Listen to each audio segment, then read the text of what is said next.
The city of Rome was not a cradle of civilization. It was a high-risk asset class suffering from a terminal lack of fire insurance. While the poets wrote of eternal marble, Marcus Licinius Crassus saw only the combustible nature of cheap timber and the massive profit margins hidden within urban catastrophe. He looked at the frequent infernos consuming the capital not as tragedies, but as the ultimate market signal for a distressed asset acquisition. This was the birth of the world's first private equity fire brigade, a machine designed to extract value from the very moment of total loss. In a city where the government provided no public utility for fire suppression, Crassus realized that safety was a luxury good with a highly elastic price point. He was about to invent a business model that turned literal ash into pure, liquid gold. Marcus Licinius Crassus was not interested in the traditional Roman path of military glory through slow, expensive campaigns in the provinces. He recognized that the most fertile ground for capital accumulation was the burning streets of the Suburra, where property values plummeted in real time as the flames spread. He viewed the city not as a home, but as a collection of depreciating assets that could be seized through aggressive financial maneuvering.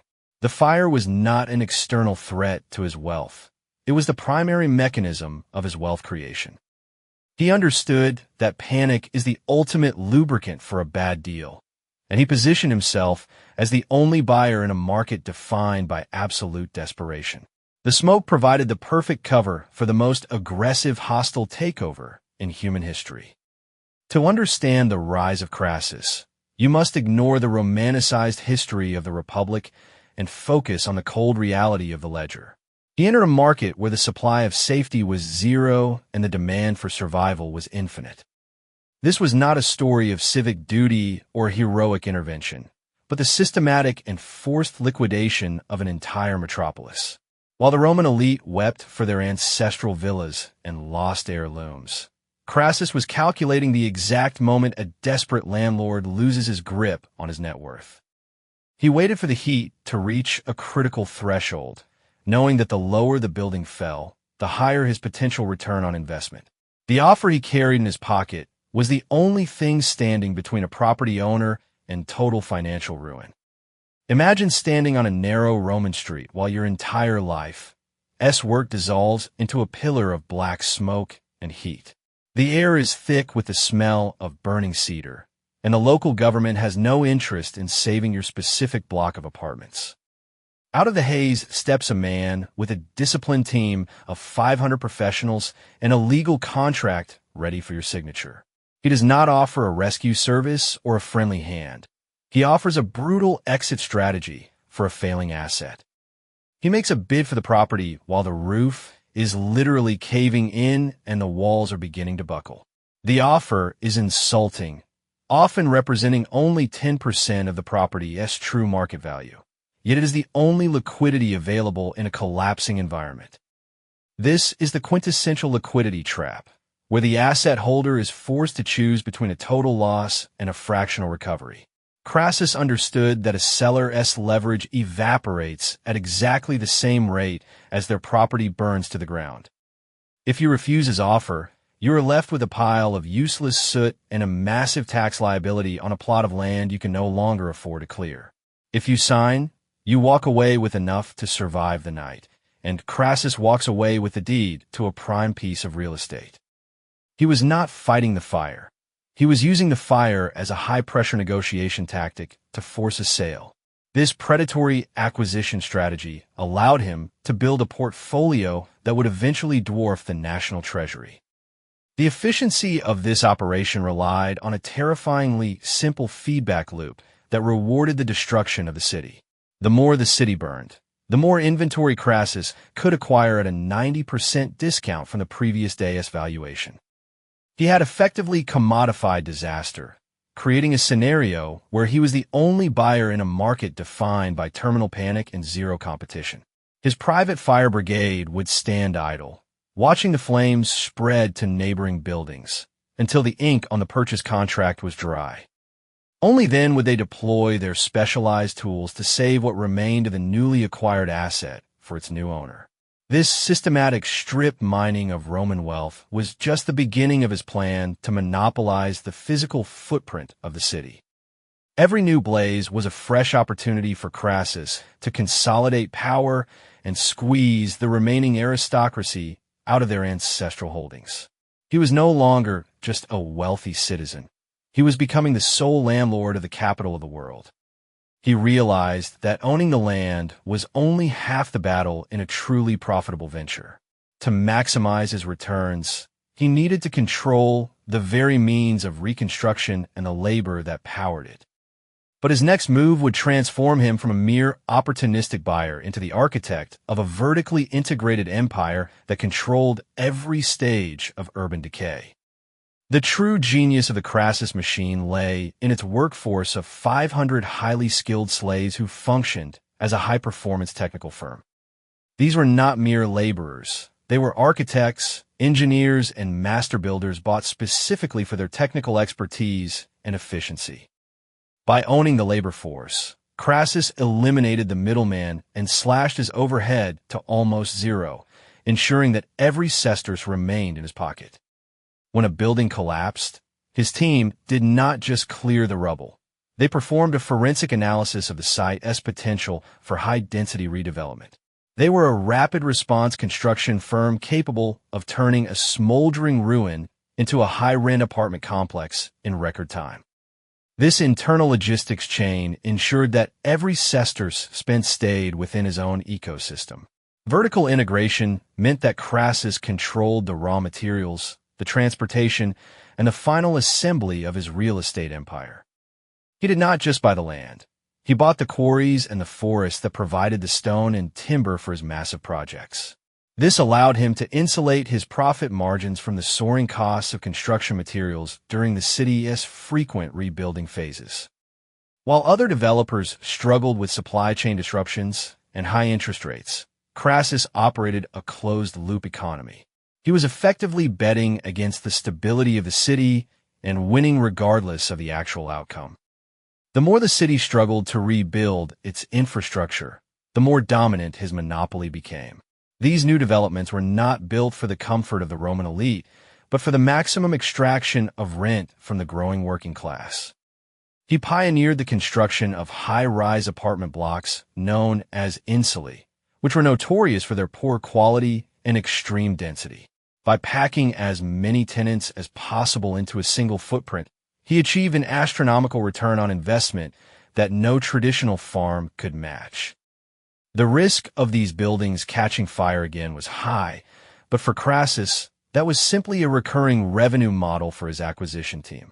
He had created a system where he profited from the destruction, the construction, and the inevitable subsequent failure of the same assets. His portfolio was a self-sustaining cycle of capital accumulation fueled by the desperation of the masses. To maintain this level of dominance, Crassus had to ensure that no competitor could match his speed or his scale of operations. He used his vast wealth to lobby for building codes and regulations that favored his specific style of high-density development while penalizing his rivals. Any competitor who tried to enter the market found themselves blocked by a wall of legal hurdles and predatory pricing. Crassus did not just want to be the biggest player. He wanted to be the only player in the game of Roman survival. He was transforming the very fabric of Rome into a giant, cash-flowing machine designed for his personal enrichment and long-term legacy. This relentless pursuit of total market control was making him the most dangerous man in the Republic. As his wealth grew to exceed the annual budget of the Roman state, his ambitions began to shift from the economic to the existential. He had mastered the art of the hostile takeover on the streets, but the ultimate prize required a different kind of leverage. The city was now his, but the power to rule it was still divided among men who viewed him as a mere merchant. He knew that to secure his legacy and protect his assets, he would eventually have to pivot from the ledger to the sword. The merchant prince was about to realize that even the most profitable monopoly can be liquidated by a single political miscalculation. Crassus understood that his urban real estate empire was only as secure as the borders of the Republic. The Spartacus uprising was not a social movement in his eyes. It was a massive labor dispute that threatened the very foundation of his asset base. If the slave population, the literal hardware of his construction and agricultural firms, revolted, his net worth would evaporate overnight. He did not wait for a government bailout. He decided to self-fund a private military intervention to protect his diversified holdings. This was the first time a private citizen had raised a national-scale army to liquidate a threat to his own private equity. He was ready to treat the war as a capital expenditure necessary to secure his long-term revenue streams. While the Roman state hesitated to allocate the necessary funds for a decisive strike, Crassus bypassed the bureaucracy by writing a personal check for 6 entire legions. This was not an act of patriotism, but a strategic investment in a private security force designed to protect his diversified holdings. By paying the soldiers out of his own pocket, he ensured their primary loyalty was to the chief executive of the operation, not the failing board of directors in the Senate. He understood that in a failing state, the person who manages the payroll eventually owns the policy. This move effectively privatized the Roman military, turning a public defense force into a corporate security detail for the world's wealthiest man. He was betting that the cost of the army would be far lower than the potential loss of his entire slave-based asset portfolio. To restore productivity and discipline within his newly acquired military force, Crassus implemented a management technique that redefined the concept of negative reinforcement. When his troops showed signs of cowardice or inefficiency, he revived the ancient practice of decimation, where 1 out of every 10 men was beaten to death by his peers. This was not merely a punishment. It was a brutal audit of his human resources to ensure that the cost of failure was higher than the risk of combat. He treated his soldiers as expendable assets that required extreme pressure to maintain high performance under stressful market conditions. The survivors quickly realized that Crassus was a far more terrifying threat to their lives than the rebel slaves they were sent to hunt. This ruthless optimization of violence transformed a demoralized mob into a high-precision tool for asset protection. The final confrontation with the rebel forces was the ultimate liquidation of a toxic liability that had plagued the Roman ledger for years. Crassus did not just want to win the war. He wanted to send a clear message to any future labor movements that might threaten his profit margins. He systematically cornered the rebel army, cutting off their supply lines and forcing them into a battle of attrition they could never win. When the fighting ceased, he did not offer terms of surrender or reintegrate the survivors back into the workforce. Instead, he chose a path of total asset write-off to ensure the long-term stability of the slave market. He was preparing to turn the Appian Way into a grisly billboard for his personal brand of iron-fisted corporate governance. 6,000 survivors of the uprising were crucified along the main highway leading into the heart of the capital. This massive display of capital punishment served as a permanent warning to the labor force about the consequences of breaking their contracts. For Crassus, the loss of these 6,000 assets was a small price to pay for the restoration of market confidence in the institution of slavery. He had successfully ensured his empire against future uprisings by demonstrating that he was willing to destroy his own property to maintain systemic control. The Appian Way became a monument to his willingness to prioritize long-term asset security over short-term operational costs. However, even this massive military success failed to buy him the one thing his money could not yet acquire: the genuine respect of the Roman political establishment. Despite his private funding of the war and his total victory over the rebellion, Crassus found that the Senate was still reluctant to grant him the full recognition he felt his balance sheet deserved. His rival, Pompey the Great, managed to swoop in at the last moment and claim partial credit for the cleanup operations, diluting the return on investment for Crassus. This political friction taught the financier that raw wealth and military force were not enough to control the ultimate regulatory body of the Republic. He realized that the Roman political system was a closed shop that required more than just a large bank account to penetrate. He needed to stop acting like an outside contractor and start acting like a majority shareholder in the government itself. To do this, he would need to find a way to merge his financial power with the charismatic influence of a rising political star. Enter Julius Caesar, a high-growth, high-risk political startup with an insatiable appetite for capital and a total lack of personal liquidity. Caesar had the pedigree and the popular appeal that Crassus lacked, but he was drowning in massive debts accrued from his early career and lavish public spectacles. Crassus saw in Caesar the perfect vehicle for a leveraged buyout of the Roman political system. He did not just lend Caesar money. He became his primary venture capitalist, providing the seed funding necessary for Caesar to acquire the governorship of Spain. By covering Caesar's astronomical liabilities, Crassus gained a controlling interest in the career of the most ambitious man in Rome. He was buying a seat at the table of power by subsidizing the most expensive political campaign in history. The formation of the First Triumvirate was not a friendship or a patriotic alliance, but a corporate merger between three of the most powerful entities in the Mediterranean world. Crassus provided the capital, Pompey provided the military prestige, and Caesar provided the legislative agility and popular mandate. Together, they formed a shadow board of directors that effectively bypassed the Senate and privatized the functions of the Roman state. This was the ultimate regulatory capture, where the laws of the Republic were rewritten to serve the private interests of the three men at the top. Crassus finally had the leverage he needed to ensure that his business interests were protected by the full force of Roman law. The government was no longer a public institution. It was a subsidiary of the triumvirate as private interests.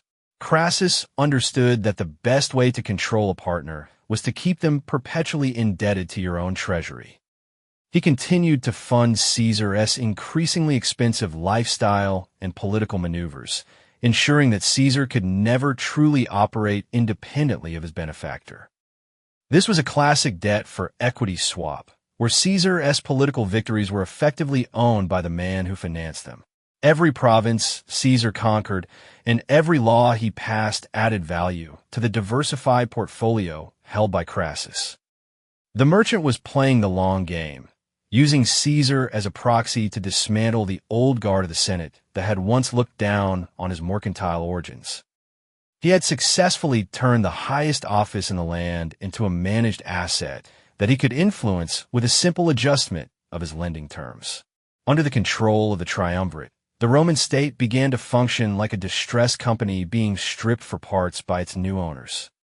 Lucrative tax farming contracts and provincial governorships were handed out to the partners and their associates, ensuring a steady stream of revenue back to their private accounts. Crassus used his influence to pass legislation that directly benefited his tax farming syndicates, essentially writing the rules to favor his own collection agencies. This was the pinnacle of his career as a predatory financier, where he could manipulate the entire economy of the Republic to suit his personal balance sheet. He had effectively removed the distinction between public service and private profit, turning the Roman government into a machine for the systematic extraction of wealth. But as the triumvirate grew in power, the internal tensions between the three partners began to threaten the stability of the entire venture. Despite his immense wealth and his control over the political apparatus, Crassus still suffered from a profound sense of military inferiority compared to Pompey and Caesar. His victory over Spartacus was seen as a mere police action against slaves, while his partners were celebrated for conquering entire nations and expanding the borders of the empire. He realized that in the Roman market, military glory was the only currency that truly appreciated over time, and his own stash was looking dangerously depleted. He needed a massive win, a grand conquest that would put him on equal footing with the legends of his era. He began to look toward the east, toward the wealthy and mysterious Parthian Empire, as the site of his next big acquisition. He was about to commit the ultimate sin of the predatory financier, over-leveraging his position on a high-risk gamble he did not fully understand. The Parthian Empire represented the ultimate untapped market, a region overflowing with gold and resources that had never been subjected to Roman liquidation. Crassus viewed a campaign against Parthia not as a difficult war, but as a straightforward merger and acquisition of a foreign competitor. He ignored the warnings of his advisors and the logistical complexities of desert warfare, blinded by the potential return on investment. He believed that his wealth could buy a victory just as easily as it had bought the streets of Rome or the loyalty of the legions. He was preparing to lead his army into the vast, arid plains of the East, convinced that the Parthians would crumble before the sheer weight of his financial and military might. It was a classic case of executive overreach, where a leader becomes so convinced of his own genius that he fails to account for the tail risk of a total market collapse. As Crassus marched his legions toward the frontier, he was no longer just a man. He was a walking conglomerate whose failure would send shockwaves through the entire Roman economy. He had staked his reputation, his family's future, and a significant portion of his liquid assets on the success of this eastern venture. The soldiers under his command were the physical manifestation of his final, desperate bid for total dominance over his rivals. He was moving away from the safety of the urban real estate market he understood and into a volatile environment where his gold would have no power over the arrows of the enemy. The sun was setting on the era of the merchant prince, and the desert winds were beginning to carry the scent of a catastrophic margin call. The world's wealthiest man was about to discover that some debts can only be settled in blood. As the Roman legions crossed the Euphrates, Crassus was no longer operating in the familiar, predictable environment of the urban real estate market. He had moved his entire capital base into a high-volatility zone where the rules of Roman law and credit had no standing. He was chasing a phantom return on investment, blinded by the need to match the military prestige of his partners, Caesar and Pompey.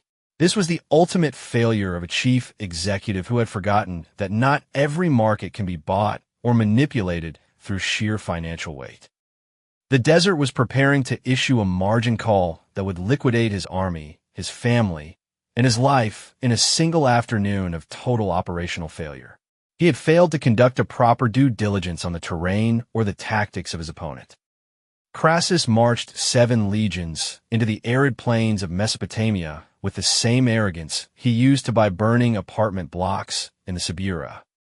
He ignored the intelligence reports regarding Parthian mobility, treating the campaign as a foregone conclusion rather than a high-stakes gamble with zero margin for error. His logistics were built on the assumption of a quick, decisive victory that would allow him to seize the fabled wealth of the East. In reality, he was moving his heavy, slow-moving assets into an environment where they could be picked apart by a more agile and low-cost competitor. The Roman war machine was about to face a market correction it was physically incapable of surviving. At the Battle of Carrhae, the Roman heavy infantry found themselves trapped in a lethal loop of asymmetric warfare. The Parthian horse archers represented a highly liquid and mobile force that refused to engage in the traditional, high-friction combat the Romans preferred. Crassus watched as his superior numbers were rendered irrelevant by a constant stream of arrows that never seemed to run dry. The Parthians had solved the logistics problem by using a camel train to provide a continuous supply of ammunition, effectively outproducing the Roman defense. This was not a clash of civilizations, but a failure of a legacy business model to adapt to a disruptive new technology. Every attempt to close the distance resulted in a tactical retreat by the enemy, leaving the Romans exhausted and bleeding under a relentless sun. The chief executive of the Roman army had no contingency plan for a foe that refused to stand still and be liquidated. The psychological collapse of the operation began when Crassus witnessed the death of his son, Publius, whose head was paraded on a spear by the Parthian cavalry. This was the ultimate loss of human capital, a devastating blow to the succession plan of the Crassus dynasty.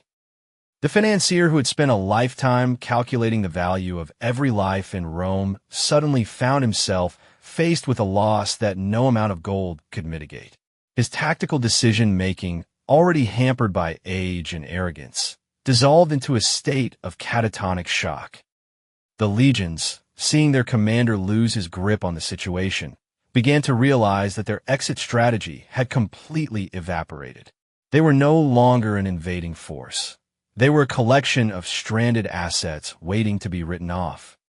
The desert had become a massive, open-air vault with no key and no escape. In the desperate aftermath of the battle, Crassus was forced into a final, humiliating negotiation that mirrored his own predatory tactics in the streets of Rome. The Parthian general, Surina, offered a parley that was nothing more than a trap designed to finalize the liquidation of the Roman leadership. Crassus, usually the one dictating the terms of a forced sale, was now the desperate seller with zero leverage. He was led into a meeting where the pretense of diplomacy was quickly discarded in favor of raw, violent execution. There was no contract to sign and no 90% discount to negotiate. There was only the terminal reality of a failed venture. His death was not a heroic sacrifice for the Republic, but the inevitable conclusion of a career built on systemic exploitation. The man who had once owned the city of Rome was now just a corpse in a foreign wasteland. The legend of his execution is a masterpiece of dark, financial irony that perfectly encapsulates his life's work. It is said that the Parthians poured molten gold down his throat, mocking his insatiable thirst for wealth by providing him with the ultimate liquid asset in his final moments. Whether historically accurate or a later fabrication, the story serves as a perfect audit of his character and his legacy. He had spent decades turning the suffering of others into a hoard of precious metal, and now that metal was used to physically destroy him. This was the final, brutal settlement of his account, a literal internalizing of the externalities he had spent a lifetime ignoring. His body became a vessel for the very substance he had worshipped above all else. The merchant prince had finally found a price he could not pay, and a currency he could not spend. The death of Crassus was not just a personal tragedy. It was a systemic shock that shattered the delicate balance of the First Triumvirate. Without his financial weight to act as a buffer between the competing ambitions of Caesar and Pompey, the Roman political structure began to collapse in a civil war. He had been the glue that held the corporate merger together, providing the liquidity and the backroom deals that kept the partners from each other's throats. His sudden exit from the market created a power vacuum that could only be filled by a total military confrontation. The Republic, which Crassus had treated as a private asset to be manipulated, was now entering a period of terminal volatility. The very stability he had sought to secure through his wealth was the first thing to be liquidated in the wake of his failure. The cost of his failed eastern expansion was the permanent destruction of the old Roman order. As Caesar crossed the Rubicon, he was essentially initiating a hostile takeover of the entire Roman enterprise, a move made possible by the absence of the financier who had once controlled his debts. The checks and balances that Crassus had managed through his vast treasury were gone, replaced by the raw power of the legions. The Civil War was the ultimate market correction for a government that had allowed itself to be privatized by a small group of predatory elites. Crassus had shown that the state could be bought, and Caesar was now proving that it could be seized through a total reorganization of its power structure.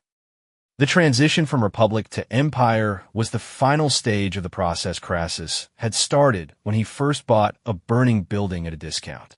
The era of the merchant prince was being replaced by the era of the absolute dictator. This was the logical conclusion of a system where every civic virtue had been assigned a monetary value. The Crassus model did not die in the sands of Carrhae.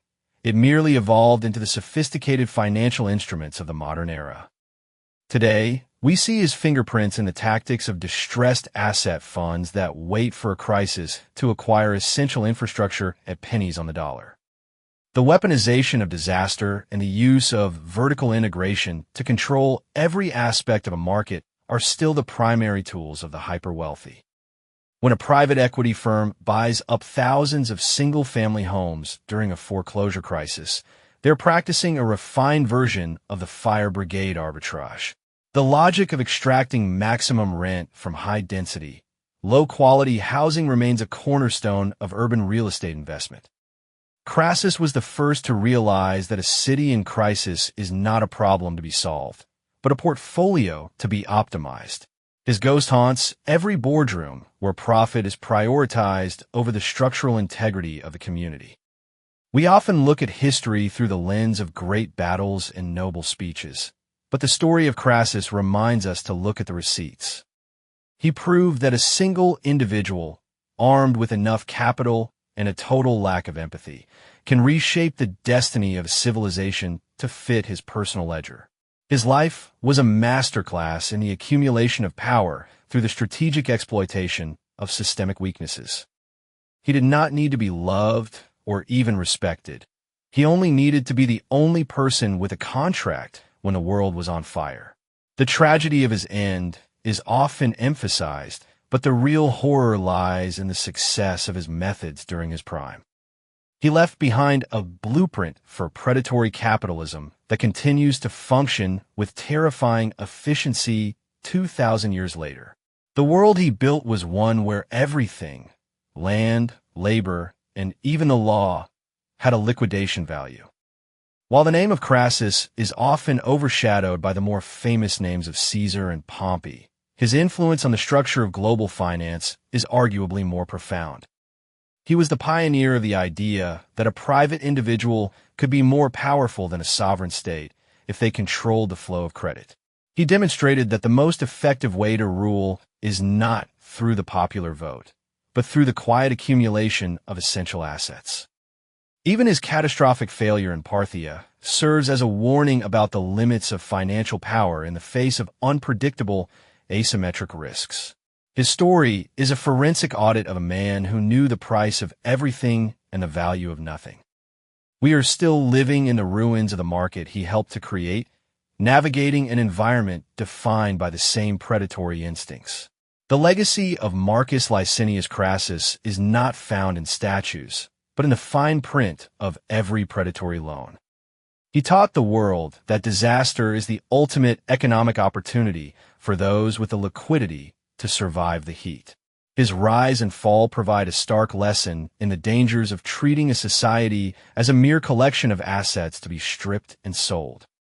As we watch modern empires grapple with the same issues of debt, inequality, and systemic risk, the ghost of the fire brigade financier remains a relevant cautionary tale. He was the first to prove that you can buy a city, but you can never truly own the future. The ultimate audit of his life reveals a man who was eventually liquidated by the very greed that made him. The Roman Republic did not fall because of a lack of gold, but because it allowed its soul to be appraised and sold by a man who saw no difference between a burning building and a burning civilization. The invisible hand of the market is often just a man with a contract and a torch.